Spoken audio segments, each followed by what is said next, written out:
Welcome to the Future of Teamwork podcast. My name's Dane, Groeneveld, CEO of Huddle 3 Group, and I'm glad to have Eric Coryell from Core Connection joining me today.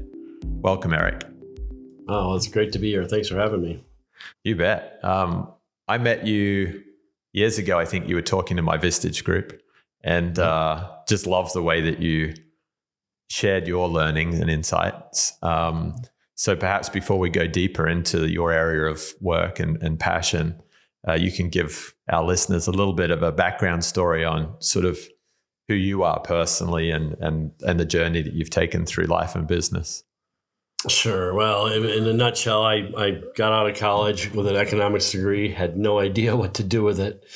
So I got a job as a buyer, which turned out to be a really important job, right? Because I came in every day, I bought things, I missed a day, things didn't get bought, lines went down in chaos, anarchy, right? Well, yeah, I was a good suck up. So I kind of worked my way up the organizational chart, totally in over my head as a leader, but just told to do it, right? And next thing you know, I became president of this small medical device manufacturer with about 250 employees.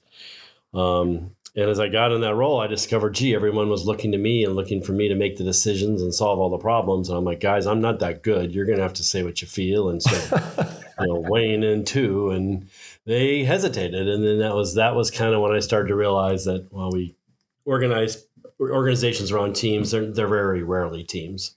It's groups of individuals that are just trying to look good to the boss when the boss is paying attention.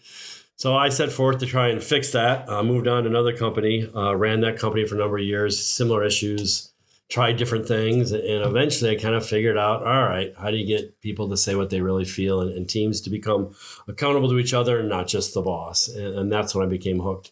Then asked to run a startup, did that for a number of years. I was in the high-end cabinetry business. Took this business from 3 employees to 35. Things are going great. Then 2008 came and the high-end home market just evaporated. Yeah. So I went back to the owner. I'm like, you know what? We got to scale this back. He's like, you're right. Let's start with you. And it was at that point I moved out on my own. And now for the past 15 years, get to work with hundreds of different organizations, kind of just sharing all the things that I kind of had to learn the hard way around how do you change the way around accountability is managed inside an organization. I think in most organizations, that's what I call leader-led accountability. If the desired results aren't happening, the leader steps in and addresses it. So my mission is to create what I'll call more adult organizations where people learn to manage their own accountability. And if not, teams start to take on that accountability. So we're not all looking up the org chart. Yeah. And that's kind of what brings me here today. No, that's neat. I remember the statement that you made about when the leader jumps in, when there's an accountability problem and starts grabbing things, that they're really taking all yes. elements of accountability away from their team, not holding the team accountable for solving those problems. And it was, I think, in that original discussion where that light bulb went off in my head, and I was like, yeah, I'm guilty of that as a leader. So was I. Yeah. So you made a great statement there, Eric, on, people are rarely working as teams and this concept of individuals just trying to look good to the boss. And that's been seen, through all time, but particularly through COVID, it's probably been stretched in some different ways and shapes. What do you see as, a good team experience that you drew on that made you realize that was the case? Where did you see a team really firing and say, hey, this is how we should be working instead of this group of individuals? Yeah, it's interesting you say that. So the first great team in the work environment I got to experience was my second job. It was a metal fabricator. I mean, we made metal parts, like who cares, right? But we just had this group of people and we were just going to take over the world. And it was different and it was fun. I couldn't wait to go to work every day. And so I started thinking, okay, what's so different about this team than the other teams I'd been on? And then later went on a different team and had a similar experience. And I'm like, all right, I started to see common threads between this new team and that other great team I was on. And the more I just started paying attention, the more I just started to realize there was just inherent commonalities amongst these high-functioning, highly accountable teams that just were absent on the rest. And that's really when I started to formulate all this. And then I'm like, okay, now that I know this, can I as a leader make this a reality on any given team? Yeah. And that's really when I discovered that, especially inside business organizations, teams are teams in name only. we usually define a team as a group of individuals that report to somebody. We call them a team and expect them to function like a team, but rarely do they. If you just objectively observe them, you'd say, no, it's not a team. Yeah. So that team in the metal fabrication shop, that first team, and then you said the second team, you saw the common threads. What were a couple of those common threads that you started to identify? Yeah. So there were 5 things really that separated them. 4 of them are what I'll call structural. And they're obvious when you think about it. But the first piece is that we just knew exactly what we were there to achieve. We had a clear purpose, and that's what makes kind of like team sports different, because you know what you're there to achieve. It's just kind of given. Yeah. And in business, and I do this exercise a lot, I'll meet with a team, have everybody put a blank sheet of paper and say, okay, write down the purpose of this team. Yeah. And I will tell you, very rarely do the answers match. So step number 1 is to create that purpose. Step number 2 is you got to have a way of measuring whether or not we're on track or not. Again, team sports, we got a scoreboard, we got wins and losses. Yet in most teams inside business organizations, we don't know how well the team is doing. Yes. The third structural difference, and actually, believe it or not, this is common on a lot of groups, is that we have competent people and capable process. Yet that's where leaders tend to spend the vast majority of their time. That's where I spent my time, trying to employee development and lean and all this kind of stuff, and put all my energy there. And that's common on most teams. Yeah. Yet that's where we tend to spend most of our time. But the big thing that I figured out, which was different, was what I would call there was a shared fate. And in other words, there was an experience of what happened to one happened to all. Yeah. And that now is my working definition of a team. Yeah. A team is a group of individuals that has what I will call a real and meaningful shared fate. Any group of people can function well together in low stress, low anxiety environments. Yeah. But if there isn't that shared fate, that experience of what's going to happen to you is going to happen to me, under times of pressure and duress, you literally watch that team fracture. Yes. So those were the 4 structural things that I could clearly see were in place here, but not so much on other teams. But the big thing then was what was different, and this is kind of what I noticed first. On accountable teams, we deal with our real issues together. In other words, if something's getting in the way that's getting in the way of the team being successful. On other teams I'd been on, I watched a pattern. We ignored those issues. Then we talked behind each other's back. Yeah. And then we looked to the leader to solve it. If the leader solved it, great, we moved on. If the leader didn't solve it, now we, complained about the leader. And if only the boss would deal with these issues, all our problems would go away. Yeah. And that was the pattern. The more I watched, the more I realized was, the way we did things on all the other teams, but not on these 2 teams. Instead, when a real issue arose in these 2 teams, we just talked about it, whether it was one-on-one or a group.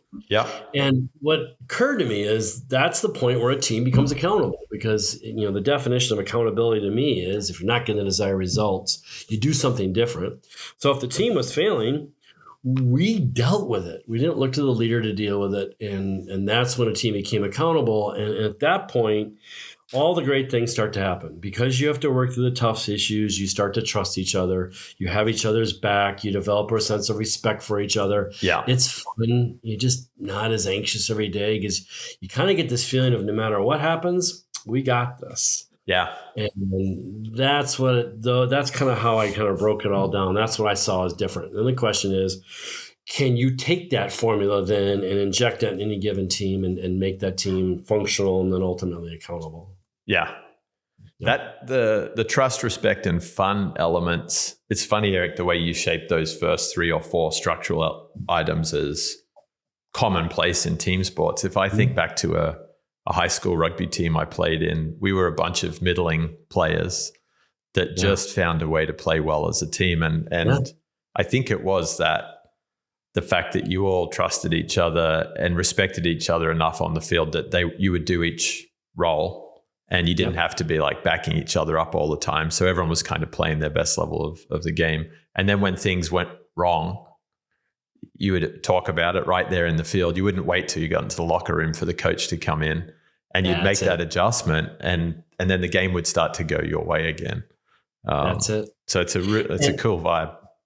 And almost everyone knows trust is the foundation of a team. You read Lencioni's book, Trust is a. And the problem was, I, like so many leaders, started with that. I brought my team together and I literally said things like, guys, trust each other. Yeah. And we did ropes courses in trust falls and finally realized that doesn't work that way. Okay, you got to do this other work first. And if you do that work, the trust comes. And that was a huge aha. Yeah. It's funny with COVID, there's a lot of talk about employee engagement. The Great Resignation and what are you doing to drive engagement. There's a lot of perks. We're investing in lots of different things to try and get our people sharing time. But when you stop and think about that thread, dealing with issues in person, you can't really build an app for that or put a budget together for it. It takes a lot of sweat and tears, I would imagine, to get teams into that muscle memory of having the conversation in real time or with the right people. Absolutely. It is a huge issue. Yeah. Is at the core of what I learned as I started to research some of this. A lot of groundbreaking work had been done decades ago. Mm-hmm. And probably the most influential piece of work I came across was Wilfred Bion's work on why do humans behave the way they do in group settings. And what he came out of there realizing was that as human beings, our greatest biological need is our need to be connected to other people. Yes. For a baby, if a baby isn't physically held enough, they will perish. From a condition called aniclitic depression. As adults, we need to maintain mental connection to other people if we are to survive as well. And so his conclusion was we tend to say and do things often contrary to what we really feel, if we deem it in our best way to stay connected to a group. So I'm not going to say what I really feel to the boss because I'm afraid of getting fired, or I'm afraid of being ostracized or deemed a non-team player. And what's happened now as we go virtual, that need for connection is still there, but it's not as natural, it's not as easy. And it's what's leading to, if you pay attention to the national numbers, dramatically higher rates of suicide and depression. Yeah. And I'm convinced it stems from that lack of connection that we naturally get just by being together, right? Yeah. And as it comes to work teams and how do you get those work teams to function, you're absolutely right. It's much harder to deal with issues on a video call than it is when you're face-to-face. And you have to just redouble your efforts and literally force those conversations to happen in a virtual world. If that's the world you're choosing to operate in, that would tend to more naturally take place if you're in person. Yeah. Are you seeing any technologies? Obviously you can use a Zoom call, but is there anything that you're seeing emerging through COVID in your field of work that helps people, go through a formulaic approach to problem solving, issue resolution? Yeah, there's some really cool softwares that'll let you do brainstorming or affinity, so you can get on screen and do that. So there's some good problem solving software out there. And obviously the video conferencing calls are good. Things like Slack that allows us to stay connected all the time and organize those communications. Those are all good. So I'm a big fan of all of them. None of it will ever replace face-to-face. Yeah. And you may remember my whole thing is when teams really get clicking at work pre-COVID, we put our desks right next to each other. We'd hear each other's conversations. You turn around and talk to each other, just like you would on a sports field, right? You're right there and you just have those conversations. So the technological tools have gotten better. I just can't imagine anything, nor have I seen anything that can replicate that. No. But at the same time, I will tell you, if you want the team to function, you've got to get as many of those things in place as you can. You got to force the time for us to spend time together. When COVID first started, you may remember everyone did, Zoom coffee hours or, happy hours and pub quizzes. It was important because it forced us to stay connected. And after a while, that kind of got old, so we stopped. But that lack of connection is still a problem. Yeah. Yeah. The Daniel Pink conference I was at recently, he talked about, what is an office for? And it was really interesting the way he said, well, offices were once warehouses for people and tools to do work. And in the future, they need to be clubhouses. But when you put his viewpoint, your viewpoint together, they should be clubhouses, but people also need to be coming and not just playing cards and socializing. They need to be actually doing some work in the clubhouse, doing some issue resolution and some debriefing. Have to. Yeah. Yes. And Pat Murray, who was one of my mentors, one of the really brilliant things he pointed out to me was that any work on the team that doesn't deal with real issues is just entertainment. Not that it's bad. I mean, go have a drink together, go, do a river, mountain, whatever you need to do. But the only real work on teams will take place if we are working through a real issue. And it's when you work through those real issues that teams truly get stronger. So the entertainment's great. The clubhouse is great. I'm all for it. Yeah. But you can't replace the work that's done when we work through the tough stuff together. Like someone's not upholding the end of the deal, or someone's not performing or behaving the way we agreed to, right? Yeah. So I concur wholeheartedly with you, and I'm a huge Dan Pink fan, so I can see the mind shift, but I don't know that it's the way I interpret Clubhouse. It needs to be a little bit more than that. Yeah, I think it needs to be. Given that we're so virtual, it needs to be some of the entertainment, because that's not going to go away. And I love the way that Pat described that. But I think getting into the real work too. Maybe you got to sandwich it, a bit of entertainment, a lot of real work, and then finish with a bit of entertainment. Yes, agreed. I think doing real work leads to entertainment because I get to work with clients working on real issues, right? Yeah. And when they successfully get through some real issues, the entertainment afterwards is just awesome because there's a connection that they never had before. And so, and I think it's a natural offset of that. And probably once you talked about fun earlier, once they've effectively worked through something together, the guard goes down a little bit more. The trust is there, but you're also willing to poke a bit more fun at each other or, be human. Yeah. You just mentioned there, Eric, working with some of your customers to do the real work. One of my challenges has always been there's always issues in a business. How do you go and find which issue to start working on, which team? Like, have you got any particular key approaches to going in and finding that with some of your customers and partners?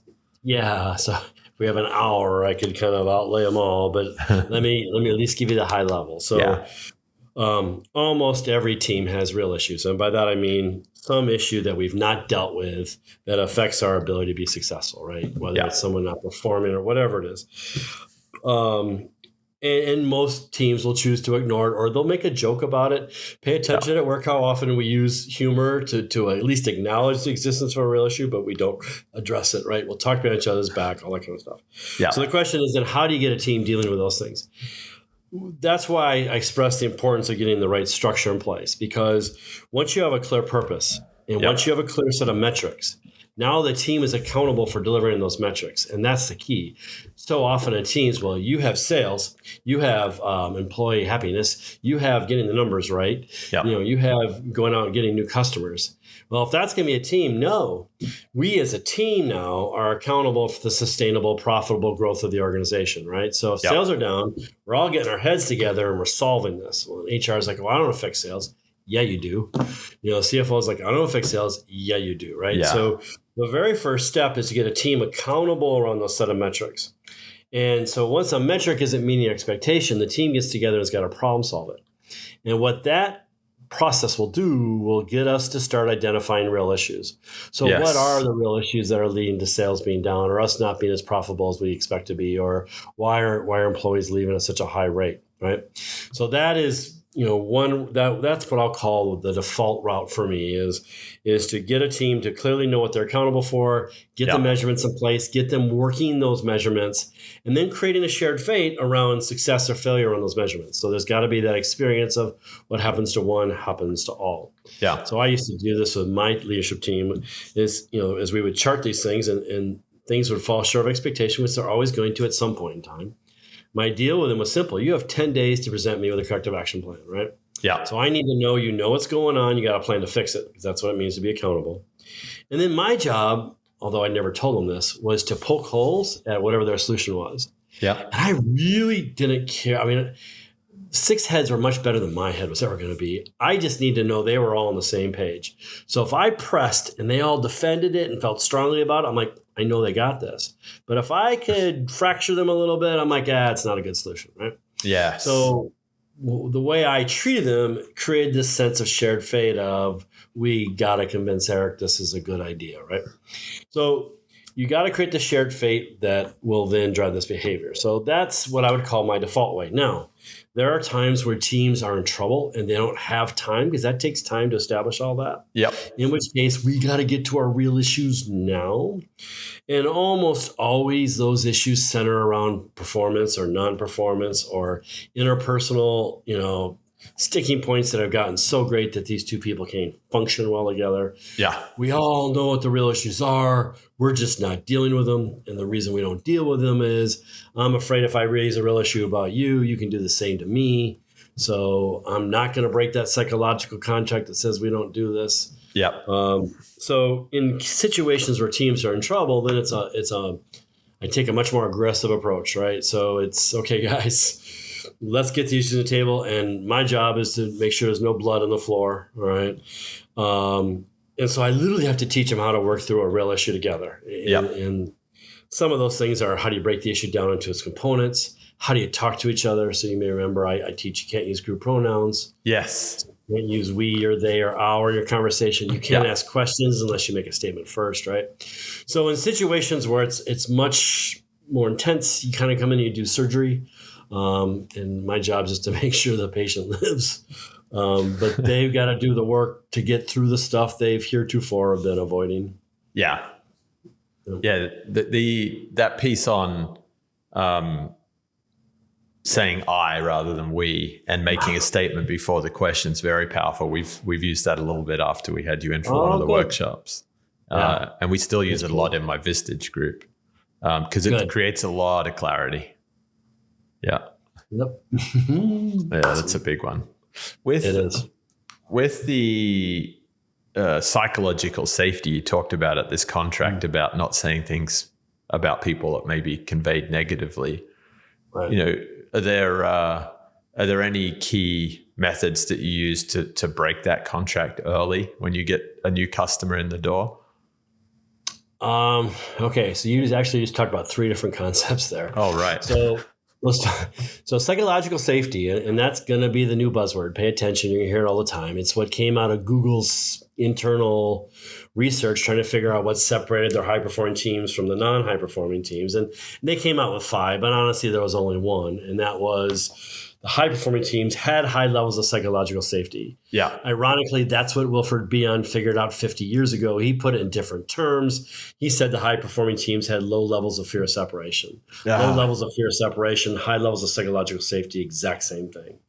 If you want a team to perform, you've got to minimize low fear of separation or maximize psychological safety.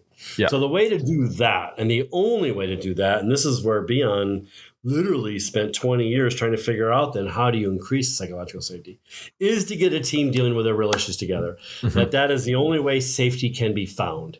Any other way of dealing with real issues, what we've talked about, ignoring, talking behind each other's back, or becoming dependent on the leader, all those destroy trust. Yeah. So to create psychological safety, you've got to get a team good at doing that.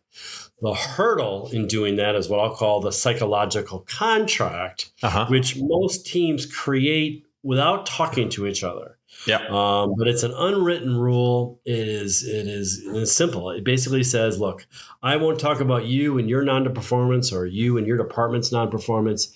You just don't talk about mine.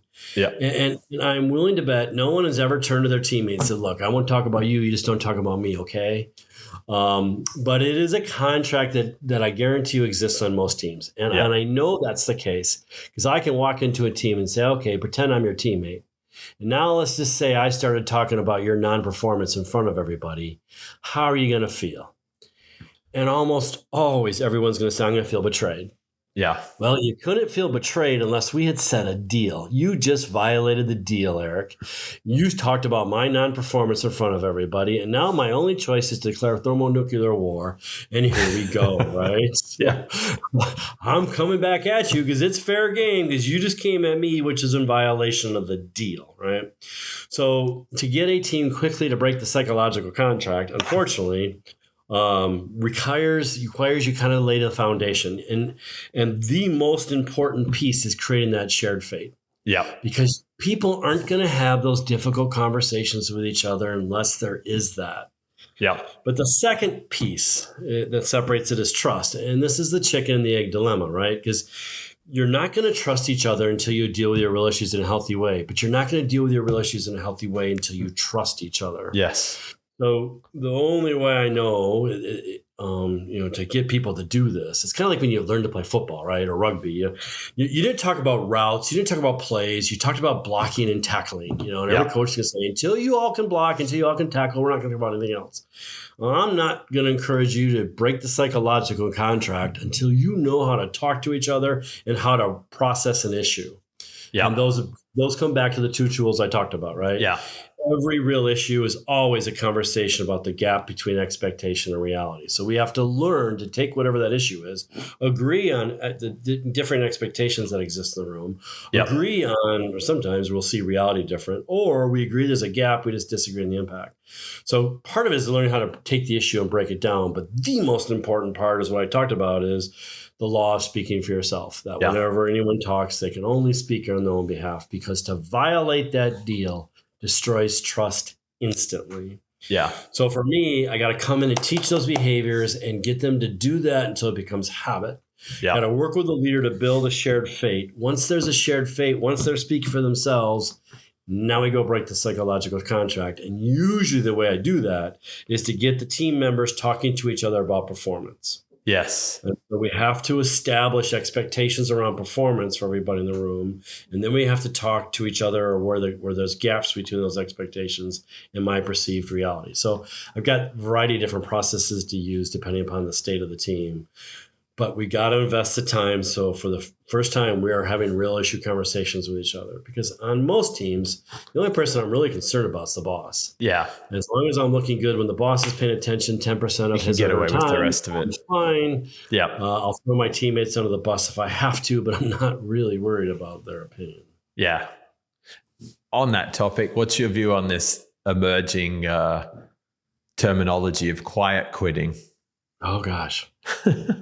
I don't know what I think about it, although I'm seeing it, and everyone seems to be grabbing onto it. Yeah, I know, and it's almost like a way of saying it's okay, right? Yeah. And I'm going to start to sound like an old man pretty quick here, but it's funny because when the millennials and Gen Zs first showed up, I was an old man. I'm like, oh my gosh, we're doomed. But as I've gotten to work with them, my opinion has changed. I think in a lot of ways, there's a lot of their approach to work, and in a lot of ways is healthier than at least mine was. I mean, I grew up, you work 80 hours a week, you start here, you work your way up the organizational chart, make all sorts of money. Around age 50, you start giving back, right? Yeah. I think for a lot of these kids, they've learned some of this a lot quicker than I did. They're coming into the workforce wanting to give back. Yep. In a lot of ways, are much more aware than I was, right? I was much more selfish at that age. So I think there's a lot of good things about, what the energy and the focus they're bringing to the table. Mm-hmm. And I'm not saying the quiet quitting is in that generation, but I'm seeing a lot of it in that generation.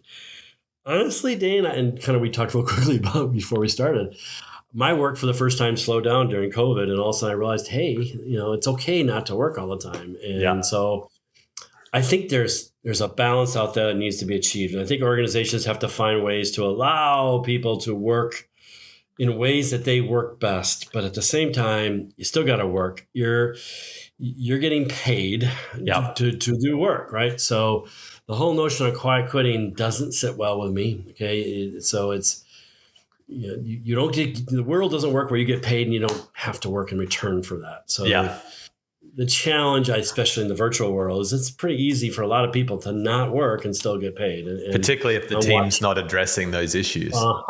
Yeah. And they're not gonna, because I'm not seeing it. And so We'll see. I'm hoping it's bad. It's Short-term issue. We'll see.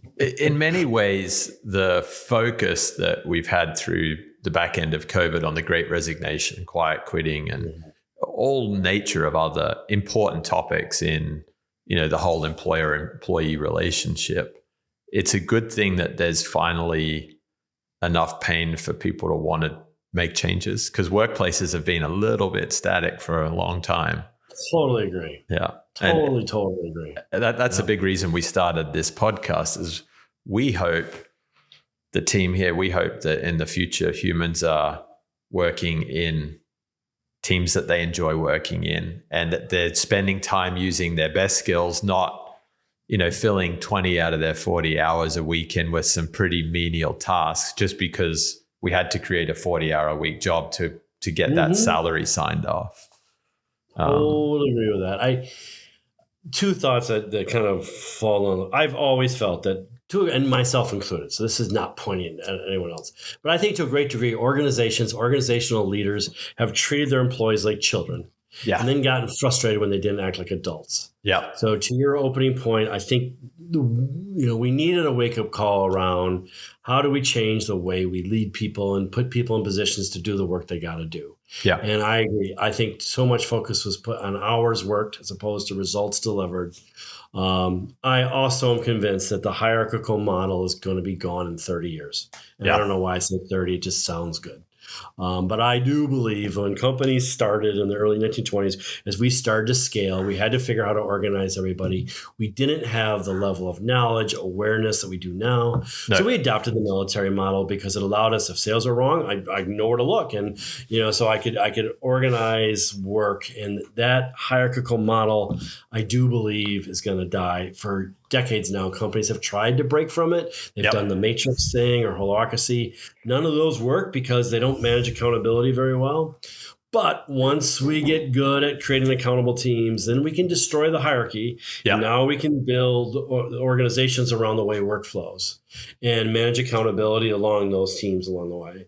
And I really genuinely believe, I don't know how long, 30 years sounds good, the hierarchical model really is going to be a thing of the past to a great degree. Yep. Instead, we're going to organize our businesses in a radically different way. That is going to promote exactly what you just said. It's no longer going to put the focus on hours. Instead, it's results. Yeah. And people will be doing real work and limiting the waste much easier. Yeah. Because right now, so many decisions have to go up the ladder, and it creates all sorts of ick. It's just waste. It doesn't need to happen. Yeah, I agree. And the message gets distorted, and people don't build that muscle memory of, hey, I had a really good idea, we executed and it worked. Right. So everyone's constantly guessing and second guessing themselves. I know, actually, that reminds me of a conversation you and I had. I think it was, I don't know if it was Harley Davidson or a business that you'd work with that almost graded out some decisions as they deployed with the team and said, hey, you can make this decision on your own, or this decision I need to be consulted on before you execute. That's probably pointing somewhat in the direction of where the future of teamwork should be. Absolutely. And I wasn't Harley, but that's a model and there's been models out there. Harley uses Drive. I mean, a lot of companies, there's Racy and different ones. Yeah. I've kind of developed a tweak of that just because I think it's a super important thing to do, especially as you transition from what I'll call a leader-led accountable environment to a team accountable environment. Yeah. Because if the leader comes and says, okay, guys, I want you to be accountable to each other, what they don't know is which decisions can they truly make, because the leader is always going to hold on to certain things and not give it up to the team. And that's the hardest part for a leader, is to let go of control. So I think mapping that out is one of the most critical steps on this journey of saying, okay, these particular decisions are still going to be mine as a leader. Yeah. These are yours, either as a team or as an individual, but they fall into one of three categories, right? Either you have to run it past me, just because I want to weigh in, but honestly, I trust you to make whatever decision you need to make. I just want to make sure, because I've been on the block longer than you have, so I want to make sure you're thinking about the things that I had to learn the hard way. But honestly, even if you disagree with me, I trust you to make it. Yeah. Or those decisions where you just kind of let me know about it, right? I don't want to show up at the holiday party only to find out Harvey's been fired. I didn't know about it, right? So these are the kind of decisions you just got to keep me in the loop on. And then the decisions I don't need to know about. And doing that process then creates a great picture. It gives the team context around what decisions they can and cannot make. Yeah. It allows you as a leader then to really get good at letting go the 3s and 4s. Like, they're not mine, so stop taking them, right? Yep. And it also ensures that the team that you're asking to be accountable for something truly has authority over those decisions that enable them to achieve their accountability. Yeah. Because if I'm going to say to the team, look, you're accountable for profitability, yet I get to do all the pricing, not going to work. Doesn't work. Yeah. So once you map it out, it becomes really easy to say, hey, are we on track? Right. Yeah. And I can also now to see is, hey, as the team gets more accountable, am I giving them more? Okay. Yeah. If I'm not over time giving them more and more and more, it's a sign that either they're not able to be accountable or I'm such a control freak, I can't let it go. Yeah. So that's a good tool. It really is. And actually thinking about that and the future of teamwork, we're going to see more companies partnering. So we're already seeing this kind of gig economy emerging where people aren't always employees. They're not always on one team by nature of who they get their W-2 from. So as you start to think about teams across different companies, you probably saw that early in your career with medical device, because I know the supply chain for medical device is fairly broad. Similar concepts or any particular differences of approach when you're trying to get a team that's multi-organization moving? I don't have a silver bullet for this one. I've seen a few of these. I haven't seen a lot of them, right. But it's really hard to get them to function like a team. Right. So my kind of viewpoint is, okay, I get it. I understand why you're doing what you're doing. It optimizes resources, does lots of stuff. But I more often than not look at it as a work group. So we all have clearly assigned roles and responsibilities. If we can make that very clear, we can get this work group to function at a high level, but someone ultimately is going to have to manage the accountability. Rarely are they going to do that with each other. Because one of the things that's really hard is for any individual to be accountable to multiple places, right? So yes. I'm accountable to you, and I'm accountable to you, and I'm accountable to you. Yeah, it just doesn't work. And that's why the matrix model doesn't work either. You put people on cross-functional teams saying be accountable to each other, but at the end of the day, they're accountable to different bosses. And that just, I've never seen it work, right? So I think a lot of that same struggles applies to that model. Not that that model's bad. It's just I don't expect the team to ever function when you create that. Yeah. That probably explains why I get in trouble at home with my wife, Claire, so often, because it's hard to be accountable at work and then go home and be accountable. Yes, that's good. I never thought about that. I keep pushing a lot of those chores and things out to the weekend or next month. Right. That's right. Yeah. I got work, and then at work, I got home, right? I know. But it is interesting what you say, and I like the way you frame it as a work group versus an accountable team, because we are seeing this whole shift to the gig economy and side hustles, and there's a lot more leaders in fractional roles, particularly in smaller and startup businesses. So we are seeing a more decentralized way of work, and it sounds like, from everything that we've discussed today, teams hadn't even worked it out how to really nail it from a centralized capacity. So moving into the decentralized world brings about a whole host of additional challenges. Yeah. Well, that could be an interesting future episode as well. Bring someone in who's seeing how it works a little bit more in that particular realm, probably more in the tech world. That would be interesting. Yeah. If you look at the future, you said 30 years earlier, what are your hopes for teamwork and the following generations to be able to enjoy from teamwork? Yeah, well, and because that's my focus, you see it all the time. So of course, I would have you convinced all the world's problems would be solved if we just function as teams. So I got to scale it back a little bit, but I will tell you this. What I see is, I think so often at work, what as a leader, you're looking for people's discretionary effort. And that I love Dan Pink's model around, people aren't necessarily motivated by my money. Instead, it's more about autonomy and mastery, purpose. And that's one of the things I love about teams is they give you the opportunity to create all three. I can, and I think as human beings, we all have varying levels of those needs, right? I have a high purpose need and a higher autonomy need, not as much of a mastery need, right? So, but a team will give you all three of those things. I can be part of something bigger than myself. I Yes. can play a role and get better and better on that team. And on a highly functioning team, we have autonomy, right? Yeah. So I think the happiest, healthiest work environments I see are where we have really functional, accountable teams going, and people look forward to coming to work, right? And so Yep. I I love it for me because I love work. I don't, and my wife loves work. So, we're happy in all phases of our life, and I want for everybody to have a similar work experience where work isn't this thing I dread Sunday night. Rather, it's a chance I can be a part of something, I can contribute, and I can get needs met there that maybe I even can't get met at home, right? So Yeah.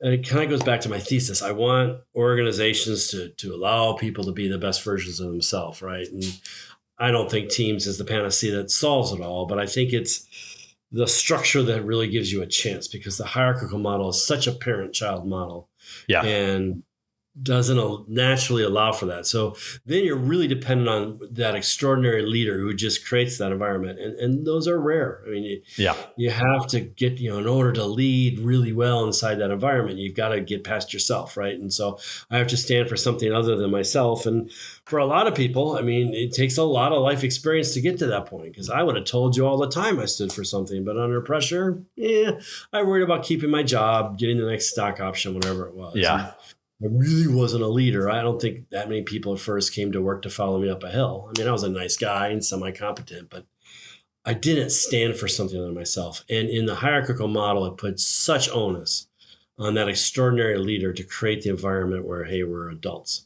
Yeah. So that's kind of my hope. And I honestly think it fits this next generation. That's what they want. I agree.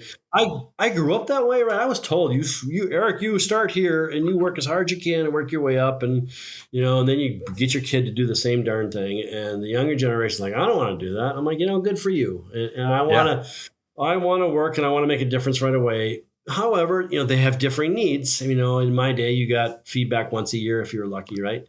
They grew up in a world playing games where you got feedback every second, right? So, Yes. And that's one of the values of a team that has a score. We can see all the time, how are we doing? How are we doing? And we can make adjustments. And they do. Problem is, in the traditional business structure, we don't give them that kind of feedback, and they get frustrated and quit. I'm like, I don't blame them, because it's not what they're used to, right? So No. I think the generational need, I think the drive to eliminate waste, I think all these, and the lack of people, all these things are converging. That's really going to put the onus on high levels of teamwork, high levels of efficiency and effectiveness inside organizations. But you got to get the team to function, and most teams really don't. No, I think convergence is a great word, because we are seeing it, and it's the social, it's the generational, it's the environmental. And technologically as well. I mean, if we're going to continue to innovate and solve a lot of these problems, we're going to need to have a lot more small teams that can just go out and start troubleshooting and finding their way through. Yeah, absolutely. That's it. Well, it's been great having you on today, Eric. There's good to see far too much material to summarize easily. But I really liked your early piece on the 5 common threads of a good team, an accountable team. Obviously, the first 4, having that purpose, measuring how you're going to achieve that purpose, having the competent people and processes, and then having that shared fate, and particularly that 5th one, dealing with issues. That's my absolute biggest takeaway. In fact, I'm going to have to call you back in to help work with my new team here, because that's something that you're just never good enough. You can always do a bit more. Always get better. Yeah. I'll leave you with this just because it's kind of a fun little tip. And that is, a lot of people say, how do I know what my real issues are? And I'm like, pretty simple.